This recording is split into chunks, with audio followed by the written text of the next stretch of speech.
welcome to the JCPS series on secondary school multi-tiered systems of support for behavior. The focus of this module is how student intervention teams consider evidence-based or high-leverage practices. We'll talk about the nature of evidence-based practices and dig deeper into what this means in terms of student behavior. This work is different from the school-wide behavior team's work, as that team focuses on Tier 1 universal behavior instruction and concerns, while the student intervention team focuses on individual students needing Tier 2 and/or Tier 3 supports. In the area of behavior, high-leverage practices, or HLPs, are those strategies that have evidence for the probability and size of their positive effect on student behavior. One way to think about HLPs is that they are our best chance for a positive outcome. Of course, no practice works for every student every time, but some offer a higher probability of positive effect. It makes sense to start with those practices that maximize the probability of success. While HLPs should be in place for all students as a part of MTSS Tier 1, data indicating increased risk for a student or students warrants consideration of how HLPs might be enhanced, increased, or altered to better fit student needs. While there are plenty of practices, strategies, and tactics that are supported by evidence, it's more efficient to talk about the key features of these practices, or what makes them effective. While this isn't super complicated, it's not well understood by many people in schools. The student intervention team has responsibility for selecting evidence-based practices and for explaining this logic to others in the school. For effective behavior, the student intervention team must consider 3 simple areas. First, we need to consider what strategies to use to teach functional replacement behavior in the same manner we teach any academic subject. Second, we must consider how to support student success through environmental arrangements. As any teacher knows, if the environment is inconsistent and chaotic, instruction is unlikely to be successful.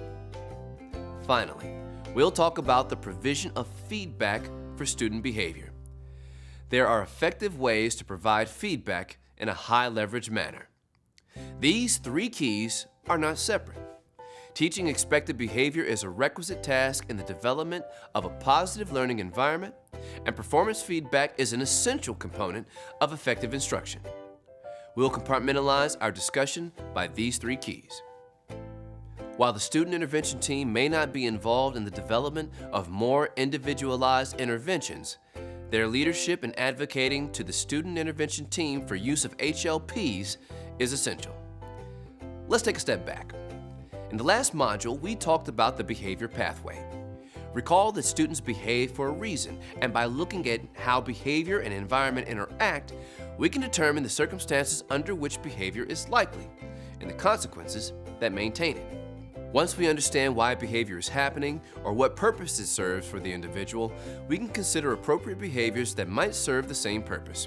We can then teach these replacement behaviors using effective instruction. It's important to realize that when a misbehavior is functional, helping the student get or avoid things if not taught a replacement behavior, it's unlikely the student will do it on their own. Recall that the behavior pathway for this student helped us determine his cursing behavior functioned to access attention from the teacher. A simple replacement is to teach them to raise a hand to call the teacher over. It's unlikely that the student does not know how to do this. They don't do it because cursing works better. So instruction won't be about how to raise a hand as why to raise a hand. Similarly, consider that our behavior pathway determined another student's cursing in class functioned to help with escape from frustrating work. In this case, providing attention will not be effective. The teacher will need to teach this student an alternative manner of asking for a break or getting assistance to lessen frustration. Again, it's unlikely that they do not know how to raise a hand. They have learned that cursing works well and works fast. The teacher will need to teach them why raising a hand is a better option. Let's listen to a behavior team continuing to discuss this case. So we all agree that Nick's cursing and inappropriate comments are to get attention. Right. But he doesn't curse just to get the teacher to look at him. He wants something. Right, he just wants my attention, he wants me to meet a need, whether it's to sharpen the pencil or ask a question or get help with something. So then the question for us is, the students that are being successful in your classrooms, what are they doing to get your attention? Yeah, this seems like a lot of thought behind just one behavior problem, so can we just tell him to stop cursing? And We've tried to tell him to stop, but that hasn't worked. If his motivation for cursing is to get attention, then we've got to find something else that works to get his attention so he's not cursing. Well, I'm not in every classroom, but it seems to me that successful students raise their hand and wait for the teacher to call them. Well, yeah, but he knows how to raise his hand and he's not doing it, so why will that change? I guess he doesn't do it because raising his hand doesn't work as quickly as cursing does. Exactly. We have to teach him why he should raise his hand. Teach him what will happen when he raises his hand and teach him what will happen when he curses. We have to teach him that it gets his teacher's attention better when he raises his hand instead of cursing. Well, that really means we're gonna have to change the way we deal with Nick. For sure, but we just want to make sure that we don't respond when he is showing this inappropriate behavior and that we do respond when he is raising his hand. so isn't that just gonna make him try harder to get my attention by cursing more? It might temporarily, but over time, our instruction is going to be to teach him that raising his hand is going to get the attention that he wants rather than cussing. Again, the role of the student intervention team is to explain and advocate for a function-based approach to all interventions. At Tier 1 or any other level, teaching replacement behavior is no different than teaching academics and is best done in an explicit manner. Explicit instruction begins with the communication of the rules, what we want the student to do. You can think of explicit instruction by thinking of the concept of clarity. Remember, teaching behavior uses the same logic as teaching academics. We start by telling students what they need to do and why. This involves modeling and demonstrations to enhance clarity. We must consider the students and develop examples that are real to them. We demonstrate logical behaviors by using examples the students are likely to experience in the real world.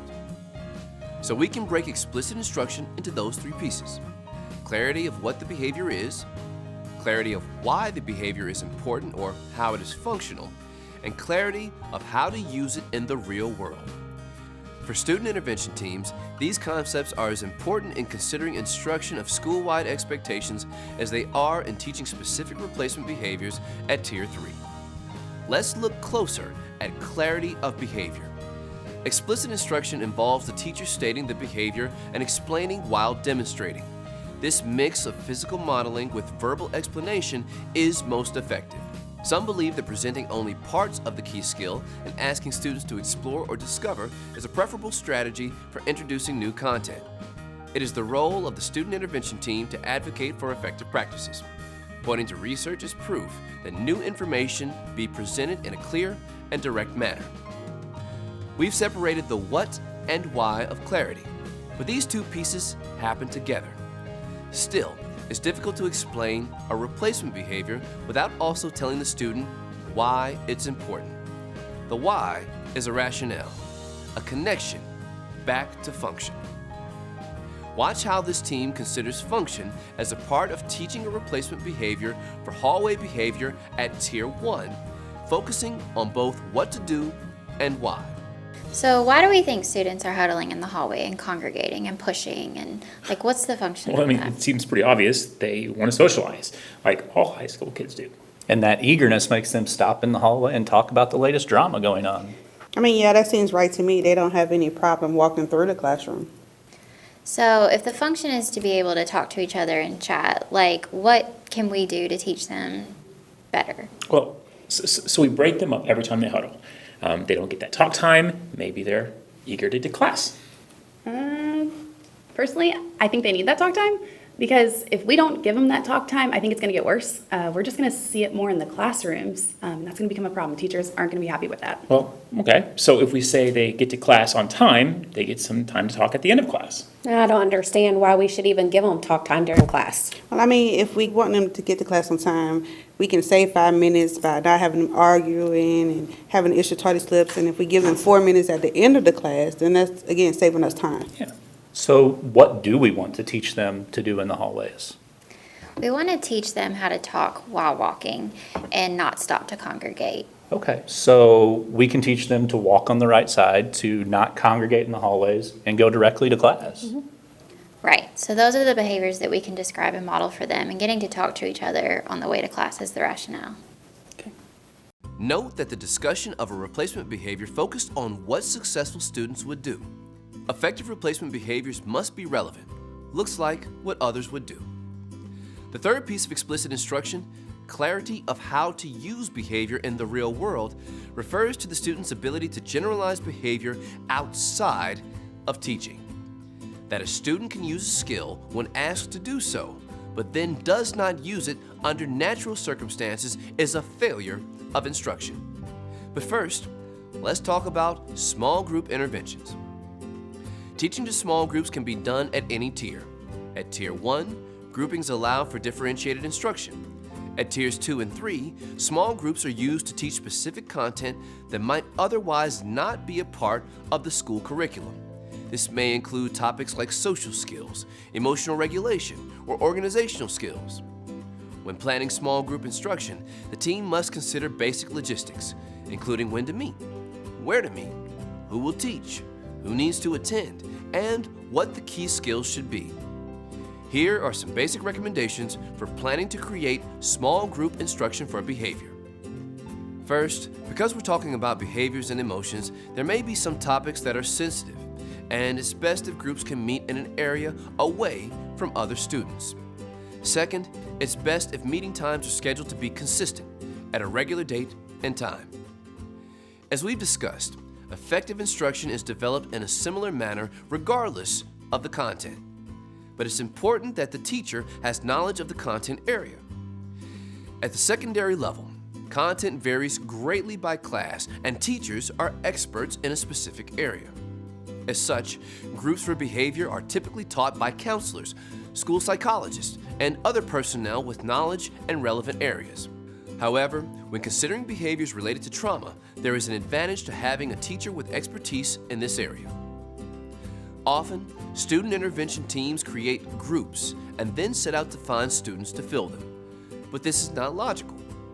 Instead, teams should use their screening data to identify students at risk and then dig deeper to better understand what deficits might be apparent across identified students. Then, group instruction should be developed to teach to the unique needs of these students. Finally, groups should be scheduled to run for long enough to ensure that all students can demonstrate mastery of skills. This means scheduling for longer than what may be necessary. Listen to this team think through the development of small group instruction for behavior.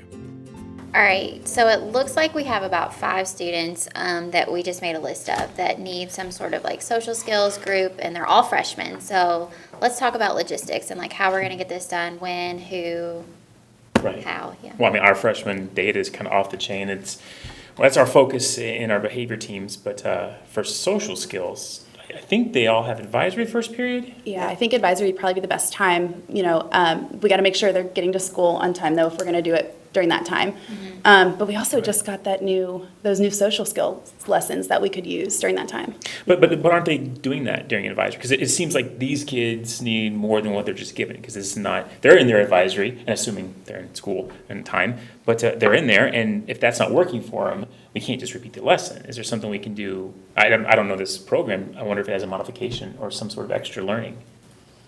Well, I know maybe we could look at the data we have based off that universal screener to identify some areas where we think they need Some targeted pieces. target skills, and then identify lessons, because there are multiple lessons that have different skills, so we can pinpoint the lessons specific to those students. What do you guys think?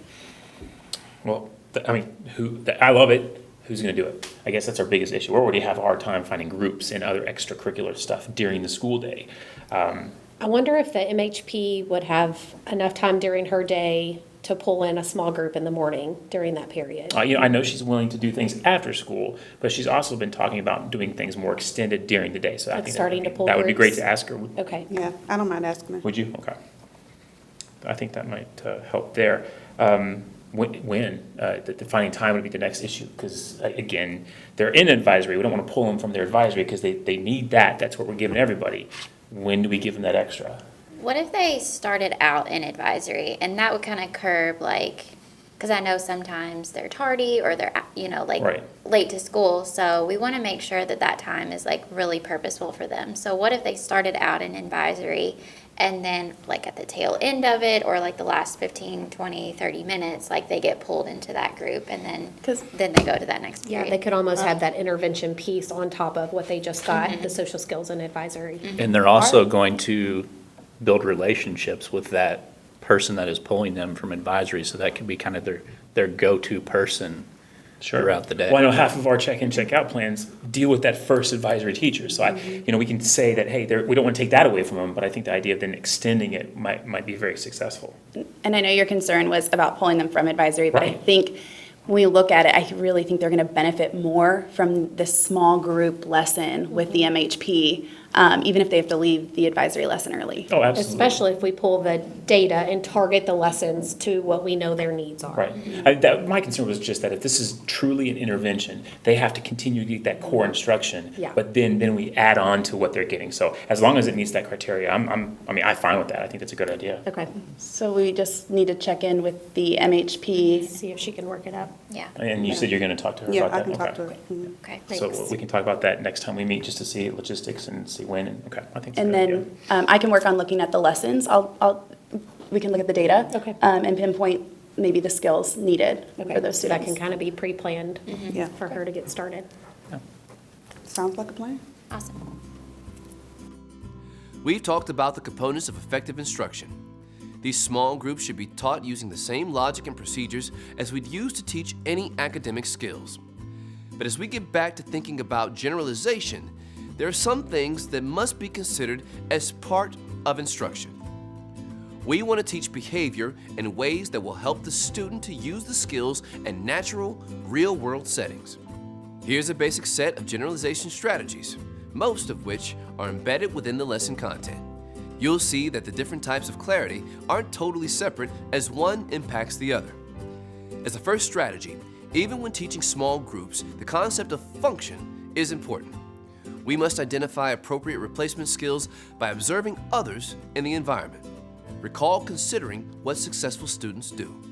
We'll want to make clear to students why these behaviors are important and to introduce naturally occurring reinforcers, the peer attention, successful interactions, and other outcomes that maintain positive behavior. Second, we know that engagement and practice with feedback are essential components of effective instruction. When teaching behavior, this means providing students with opportunities to practice skills through role-playing. To make sure these are representative of authentic situations, we want to select real-life scenarios. Ask teachers to provide examples of times when these students had problems with each skill. These examples then become the role-play scenarios during the group.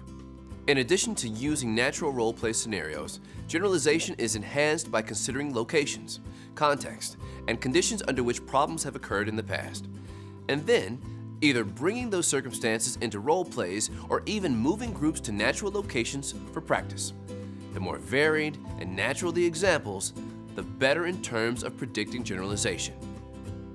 Third, we'll want to teach a range of skill variations, as it's unlikely that one skill will suffice for all situations.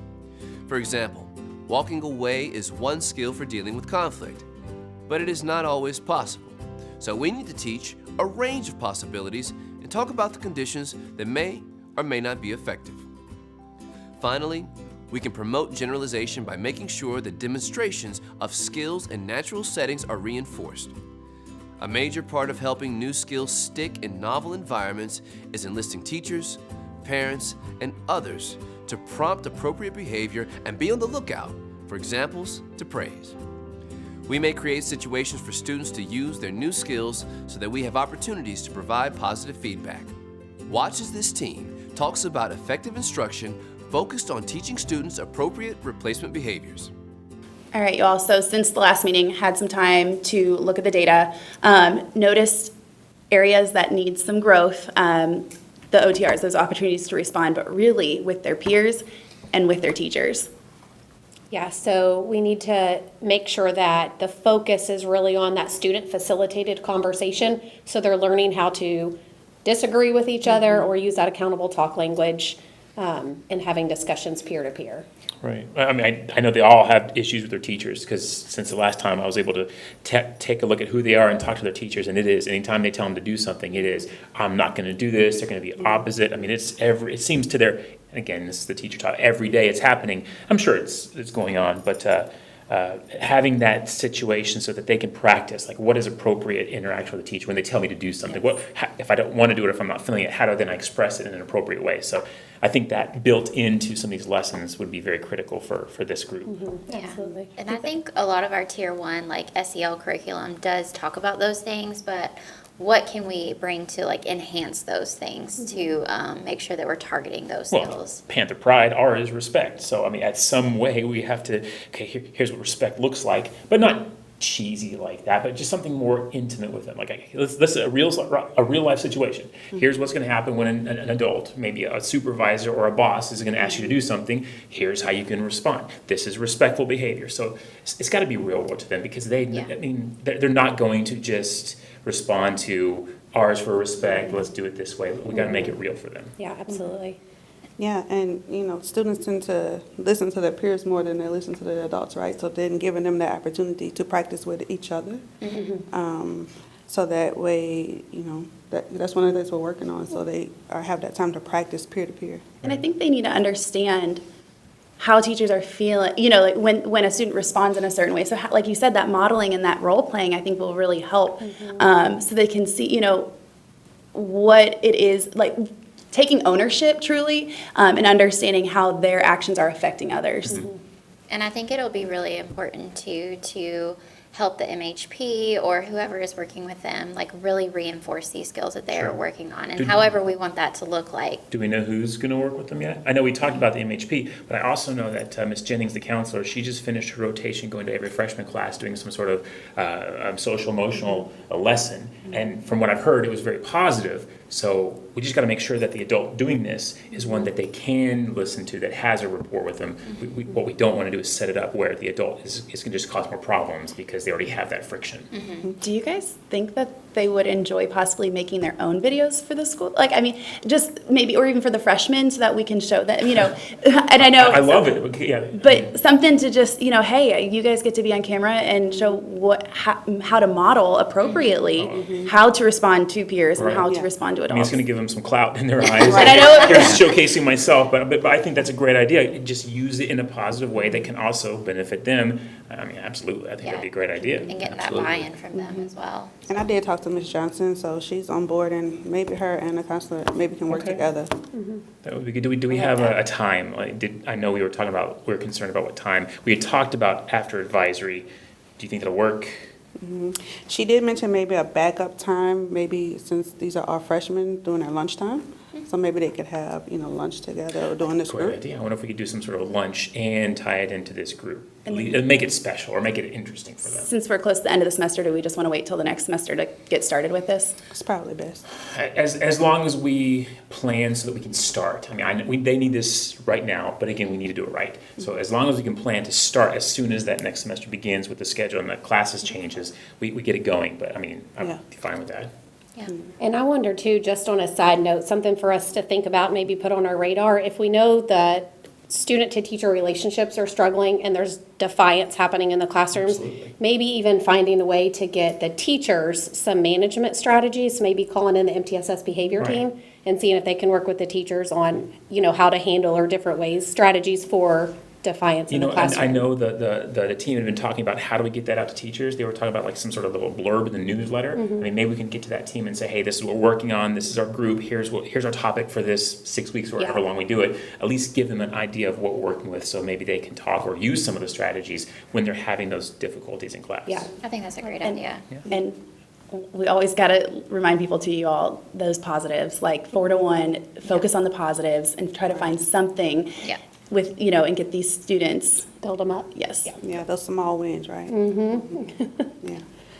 Well, Absolutely. sounds good. Instruction is at the heart of effective interventions for behavior.